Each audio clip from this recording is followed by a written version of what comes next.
सभी का स्वागत। राम राम, राधे राधे, राधे कृष्ण, जय भवानी, जय महाकाल। भक्तजनों, हम लोगों ने पिछले अंक में चर्चा की थी कि किस प्रकार शौनकादि ऋषियों ने एक प्रश्न किया। हमारे पूर्वजों ने हमको सिखाया है, बताया है, समझाया है कि प्रश्न पूछने का सही तरीका क्या है।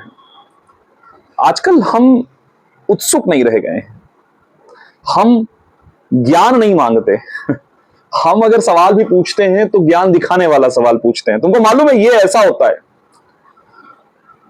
शौनकादि ऋषि, वो ऋषि जिनके आवाहन पे ब्रह्मा जी ने एक चक्र बनाकर दिया कि आप इस कलयुग के नकारात्मक प्रभावों से समाज की रक्षा करने के लिए यज्ञ करें, ऐसा स्थान बताने के लिए मैं आपको एक दिशा सूचक दे रहा हूं। वो ऋषि प्रश्न पूछ रहे हैं। अगर आप कभी महाभारत पढ़ें तो धर्मराज युधिष्ठिर प्रश्न पूछ रहे हैं। प्रश्न पूछने की परंपरा है हमारी, परंतु प्रश्न ज्ञान प्रदर्शित करने के लिए नहीं। प्रश्न कुछ नया जानने के लिए, कुछ नया सीख सकें, कुछ नया जान सकें।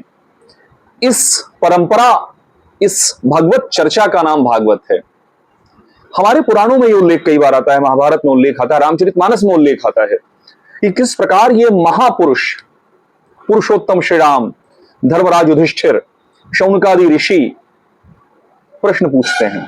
और तो और रामचरितमानस में उल्लेख आता है कि हमारे भोलेनाथ साक्षात ज्ञान स्वरूप दक्षिणामूर्ति अगस्त ऋषि के यहां, कुंभज ऋषि के यहां जाते हैं कथा सुनने।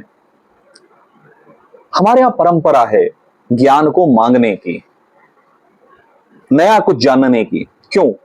क्योंकि ज्ञान अनंत है। हम सदैव किसी ना किसी से कम समझदार, कम ज्ञानी, कम बुद्धिमान रहेंगे। इसलिए हमेशा हमारा लोटा, हमारा बर्तन खाली होना चाहिए। मैं अक्सर कहता हूं, जैसे हम लोग ज्योतिष पढ़ रहे हैं, लगातार मैं पढ़ता जा रहा हूं। अभी मुझे संयोगवश मां भगवती की कृपा से, भोलेनाथ की कृपा से, दक्षिणामूर्ति स्वरूप से तीसरी बार ज्योतिष को फिर से बेसिक पढ़ने का सौभाग्य प्राप्त हो रहा है। तो हमारी पत्नी पूछती हैं कि आप फिर तीसरी बार पढ़ने बैठ गए। और मैंने कहा कि हर बार जब मुझे गुरु मिलते हैं तो बिल्कुल खाली रीता होकर जाता हूं उनके समक्ष कि गुरुदेव ज्ञान दें, आचार्यवर ज्ञान दें।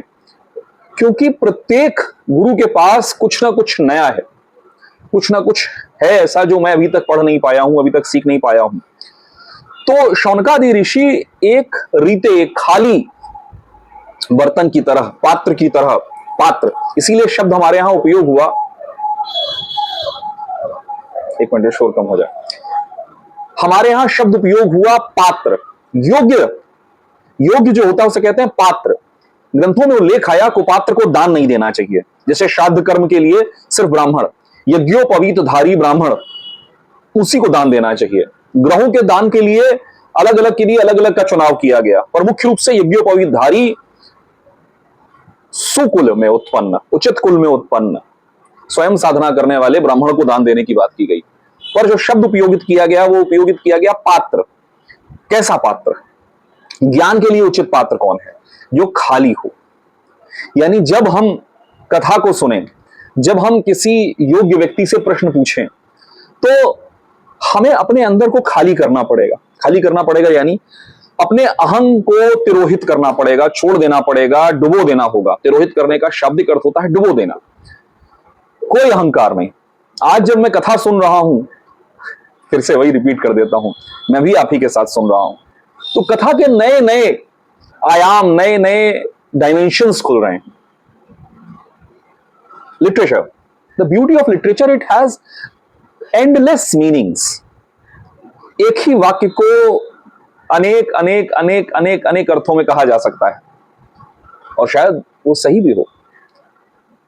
तो शौनकादि ऋषि पूछते हैं कि प्रभु, भक्ति ज्ञान विराग आप तो विवेको वर्धते महान। ऐसी कथा सुनाइए, ऐसा कर्ण रसायन दीजिए कि हमारे मन में भक्ति ज्ञान वैराग्य से विवेक उत्पन्न हो जाए। इह घोरे कलेव, इस घोर कलिकाल में प्राणी अपनी समस्याओं को, अपने कष्टों का निवारण कैसे करे। आगे बढ़ने के पहले चूंकि महात्मा की चर्चा है, थोड़ा सा विस्तार देने की अनुमति आपसे चाहता हूं कि ग्रंथों का अध्ययन क्यों। कल हमारे शुभचिंतक हैं, उनसे चर्चा हो रही थी, तो ये एक विषय मेरे मन में आया कि आखिर भक्ति क्यों, कथा क्यों सुननी चाहिए आम आदमी को जो कि फंसा हुआ है अपनी प्रॉब्लम्स में। क्योंकि एक तो अपनी क्षुद्रता, अपने छोटे होने का एहसास स्पष्ट होना चाहिए।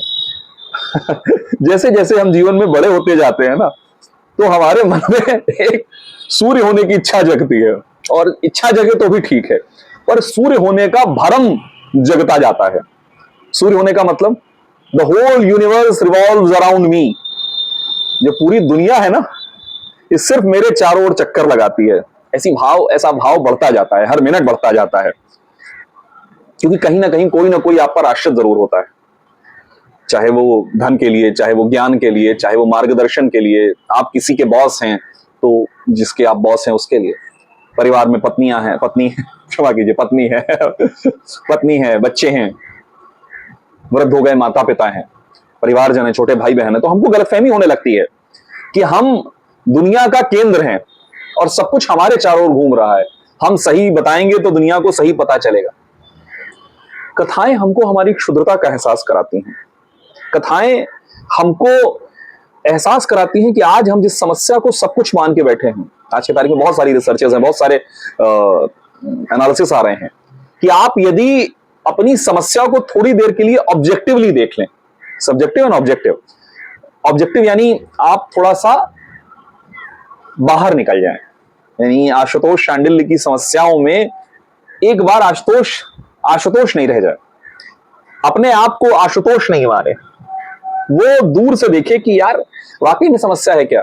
कल तो भरपेट खाना मिला था, अभी के भरपेट खाने का इंतजाम है, अभी ये वीडियो बना रहे हैं तो कम से कम पंखा चल रहा है, लाइट जल रही है, आप तक वीडियो पहुंचा है तो मीडिया है, डेटा है।